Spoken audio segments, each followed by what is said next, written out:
if you wanted a true relationship where it was fundamentally based on this concept called love. Now let's talk about that, because we practice this a lot in the work that we do.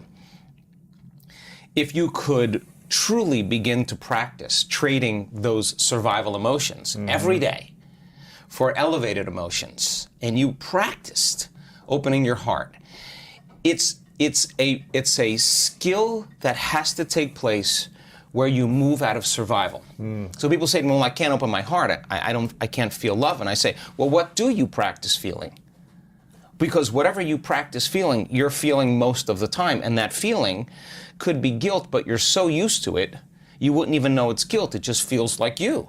Are most people practicing a feeling, or are they just reacting to how they feel? Well, they're reacting to their external environment. What's happening? Or they're reacting to some stray thought in their mind, and every thought produces a chemical.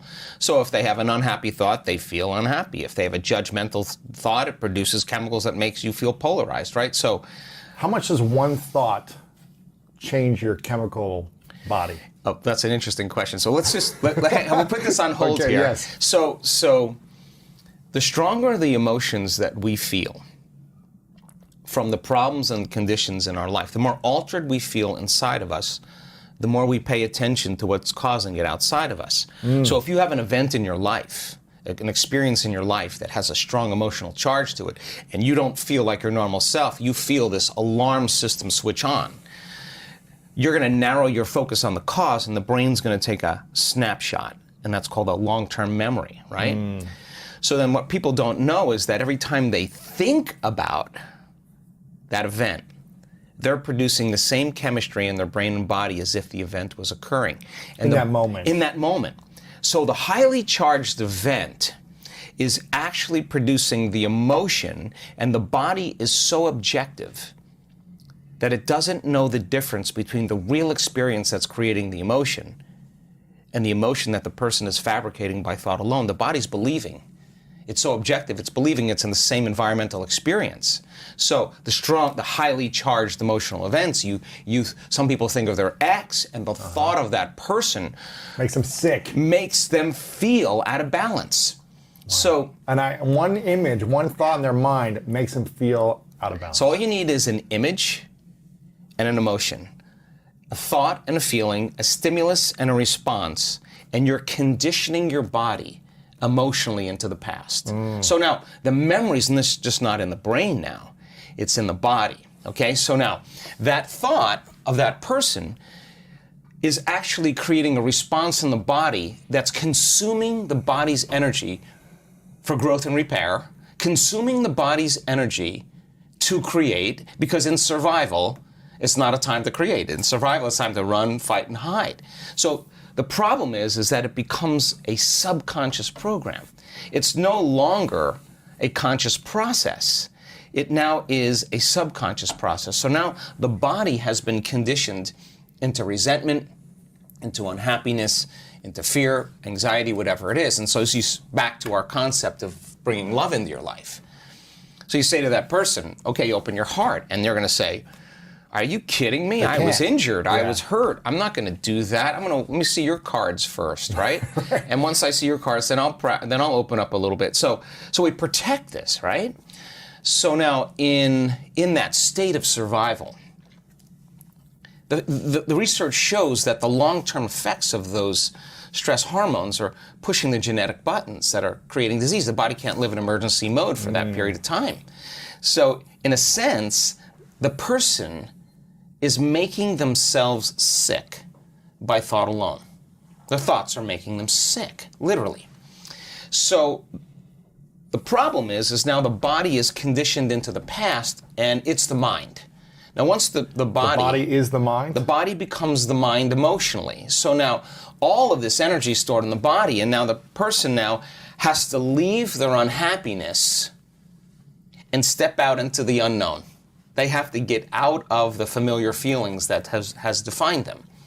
So they'll say, I can't really feel joy. I can't really feel love. And what they're really saying is, I've been conditioning my body emotionally so much into the past that I can't feel anything else other than what I know. Anger, resentment, pain, suffering. Psychology calls those normal human states of consciousness. Those are altered states of consciousness. So normal states of consciousness are these kind of negative feelings? No, I'm saying that those states of survival, people say anger, fear, those are normal things. Gotcha. No, those are in survival. Those are altered states.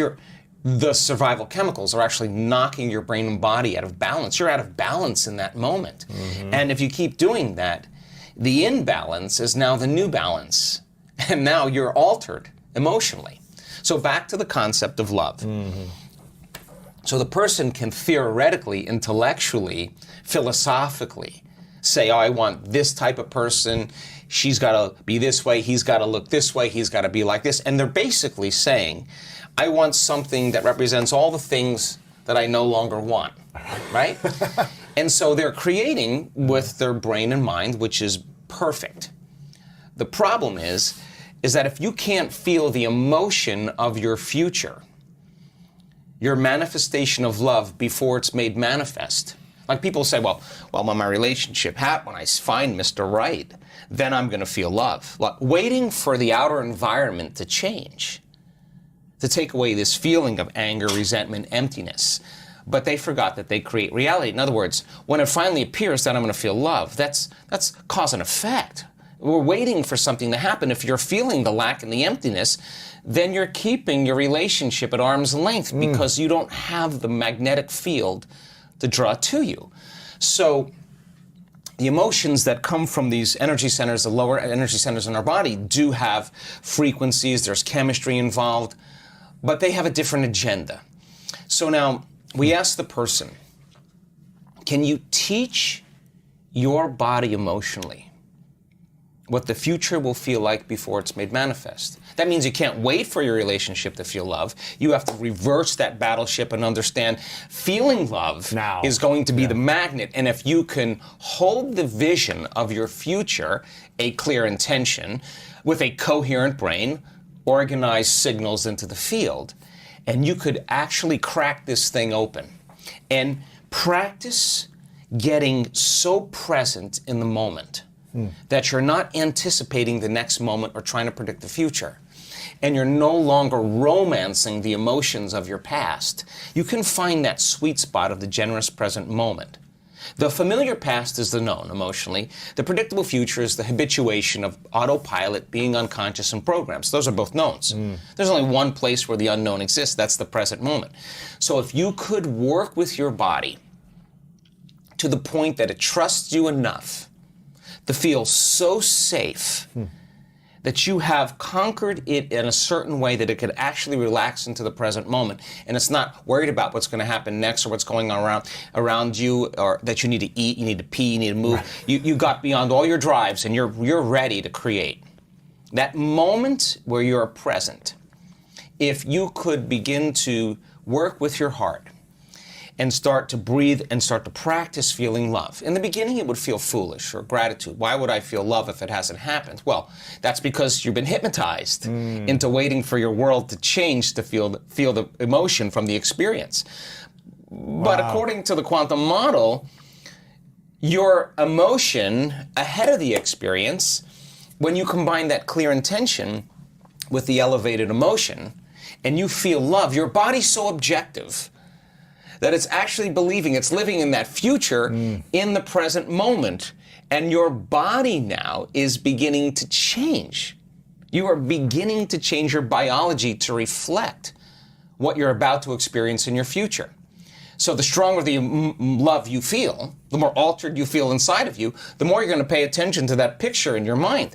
Stimulus, response, memory, emotion, thought, and feeling. But now you're remembering your future instead of remembering your past. And biologically, it's actually the same. How do we, remembering your future as opposed to remembering your past? Right, it's the same thing biologically. The body experiences it the same way by thinking and imagining something that hasn't happened yet, but it will happen. Okay, well, and imagining something vividly from the past that happened. Sometimes our brains trick ourselves in thinking it happened a different way, doesn't it? Yeah, but that's incidental. It's none of your business how it happened. In fact, it's how to interpret it. Exactly. It's your perception, right? So then the stronger the emotion you feel from some outer experience in your life, the more altered you feel, the more the brain freezes the frame and takes a snapshot. Well, now you're freezing a frame in the outer environment. But if you're truly in the present moment and you know exactly what you want, and you begin to teach your body emotion, start practicing opening that heart, it's amazing what happens. The moment that heart begins to open, we've measured this so many times, Lewis, on a scan, on a real-time brain scan. When the heart moves into this kind of rhythm, when you're feeling frustration, when you're feeling impatient, when you're feeling resentment, you are stepping on the gas pedal and you're stepping on the brake at the same time, and the heart is pumping against a closed system, and it causes an erratic beat. It becomes incoherent. And energy literally leaves the heart. Now, you no longer believe in your future. You can't put your heart into your future. You can't trust the outcome because there's no energy there. It's being used and consumed somewhere else, so energy is leaving the brain as well. But once energy starts to move into the heart, we've seen this so many times, and it starts to beat in this rhythm, like banging a drum or dropping a pebble in water, pebble after pebble. The heart begins to create a wave of energy right to the brain, like taking a big sheet and going like that. And then all of a sudden you see this wave, and the brain gets this rush of energy, and that change in brain wave patterns, that change, that wave is carrying information. And the person starts to get a very clear idea. They see their future very clearly. Now that energy is causing them to move into very coherent alpha brainwave patterns, which is the state of creation. This is when you no longer hear the voice in your head that's talking to you, that you listen to and believe is the truth. I'm not good enough. Yeah, whatever that is. That's called the Yeah. default mode. It suppresses the default mode network, and the next thing you know, you start seeing in pictures and images. You start dreaming. And that's the imagination. That's the creative state. So now you start naturally imagining the heart is the creative center. We got to put our heart into our future. It better be open and activated. So now when you start falling in love with your future, oxytocin is released in the brain and in the heart. Oxytocin signals nitric oxide. Nitric oxide signals another chemical called endothelial-derived relaxing factor. And just like when your sexual organs get filled with blood because you're aroused, the same thing happens here as it would happen somewhere else. And literally the arteries in the heart and lungs engorge. And now your heart feels full and it's thumping in order, and you're in the present moment. Now, once that happens, and it's beating in rhythm, the heart produces an external magnetic field up to 3 meters wide. Now, you're in survival, you're drawing from the field and turning into chemistry. When you get energy in the heart, it's causing a change in the brain, and all of a sudden it's resetting the baseline for trauma, and now here you have a magnetic field. Now the heart is your magnet. It is the center of creation. And now that energy is frequency. And frequency carries information. And you can lay the thought of your new relationship on that energy because it's consistent with it. You cannot lay the thought of your new relationship in need. That's a different energy. What do you mean in need? Well, if you're feeling... I'm needing someone to love me, yeah, a of course, that's a partner. different frequency. That's a different energy. What happens when you're in a need state as opposed to an attraction state? Well, you're in lack. So now you're trying, you're grasping, you're controlling, you're forcing, you're trying to predict, you're overthinking, overanalyzing, and that's how people live their relationships. So then if you are going to prepare your brain and body for a new relationship, then you would have to become love completely every day. And that signal then that you're sending out into the field can carry the thought of your health, your wealth, your relationship, or whatever. But here's the cool part. When the heart is activated like that, and you feel so whole, so in love with life, so satisfied in the moment, so exuberant, that it's impossible to want. Now you're no longer in lack. Now you're so whole that you will magnetize wholeness in your life. The person who's the person that fits the mold energetically, that would be the same as you and yet complement you, so that the two can become one, right? And then, instead of in contrast, in union, you exchange information equal to that emotional state. In other words, people use each other to reaffirm their dependence on certain emotions. You have certain people you complain with about politics or whatever. They complain back about their lives, and you use each other to reaffirm, some type of belief or something. belief right? Yeah. about life emotionally. You have emotional agreements on things. Well, that emotion is energy, and energy is frequency, and frequency carries information. So you share the same energy, you share the same information, but that's what people do in their lives. But now, in a true loving relationship, when you're truly in your heart, then the question is, what would love do in the relationship? And when your heart is open, it's no longer about you. Yeah. It's about how I feel so amazing with you. I feel even more amazing, but without you, I'm still whole. And so now I'm no longer in need or lack.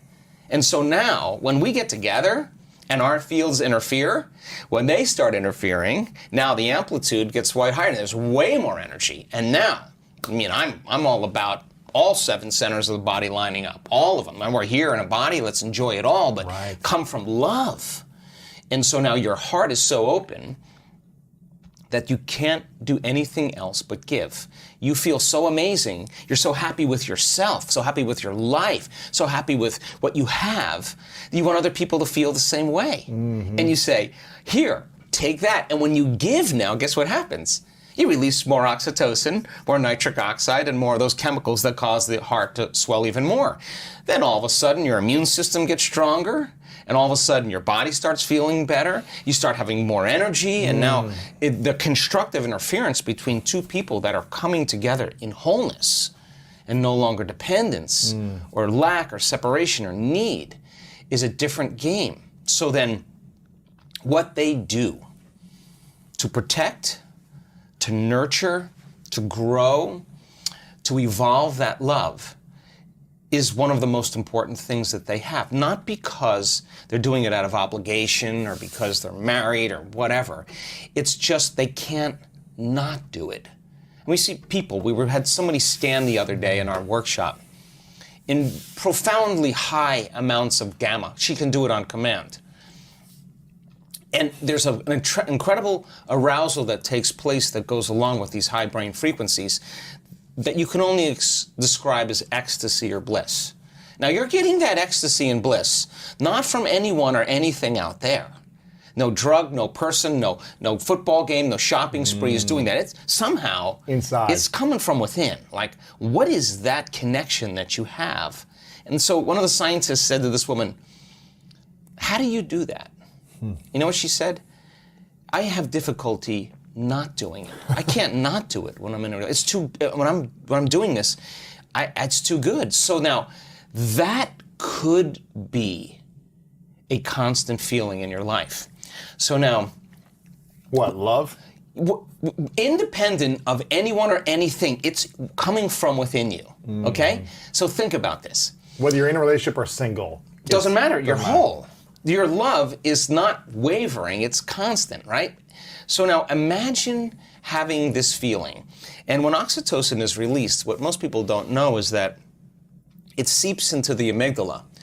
And there's certain survival emotions in the amygdala: fear and anxiety, aggression and anger, pain and suffering. And it literally shuts the lights out in those circuits in the amygdala. And there's only one thing left: love and joy, right? So now this person is suppressing the survival centers, resetting the baseline of the past, how they perceive the past. And now the research on oxytocin shows that when you have just a slight level of increase, and our research shows our students are way outside of normal, that it's impossible to hold a grudge. You know why?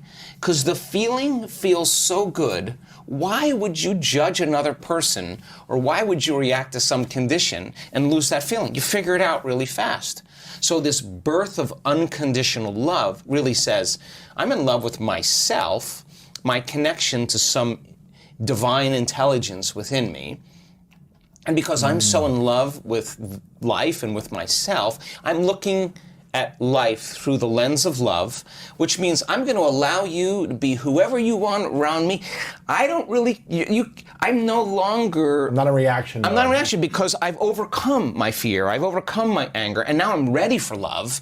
And now that relationship that you have, if you find that equal, that's a needle in the haystack, because now it's a vibrational match. Right. And so as long as you're evolving, as long as I'm evolving, as long as we're sharing the same ideals, as long as we're working together, as long as we have our independence, and as long as we come together and we bring our best, and I say to you, how was your day? I mean, what did you learn? Or, let's start our day. So, how are you going to be today? Come on, let's just support each other. So, what are the programs you're going to stay away from? Are you going to rush? What did you do yesterday that you want to improve today? How can I support you? How can I love you in that? You want to text at noon? What do you need? And then, how am I going to be? Okay, tell me how you vocalize it, articulate it, so that now I understand your intention and I can support. That's good. And so then, when the person can articulate it, what are they doing? They're rehearsing in their mind who they're going to be, and so now they're becoming conscious of that future. And then they have to work on staying conscious of their unconscious programs, and by articulating that, they're going to not let those thoughts slip by as well. So then, now you have two people in evolution. It's no longer about all the other things. It's not about the money. It's not about the sex. It's not about the weight. It's not about the diet. Those are all things that we already know. This is something else. This is a whole nother level where when you exchange and evolve on this level, it's the most important thing, because now you see that person as a mirror. Oh my God, she did amazing. I'm in love with her. I admire her. Wow, she's got it going on. She executed today. She got her behaviors to match her intentions, and I want to celebrate her. Like wow, I'm in awe. That to me, you don't work on that. You work on you. Everybody works on themselves, and then they bring their best. And if they're not at their best, excuse yourself and get back to your best. And if you tell me it's that person or that circumstance, we went back to the unconscious program of being a victim. Nothing wrong with that. Nothing wrong with reacting. But the next question is, how long?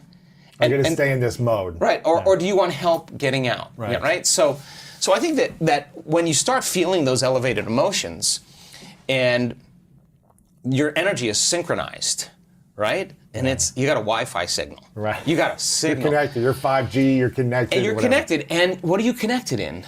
In this sense of wholeness, this sense of love, this sense of joy, this satisfaction with yourself and your life. And when I watch this, Louis. I mean, people come to our events for all kinds of reasons. Some people come for health. Some people come for wealth. Some people come for relationships.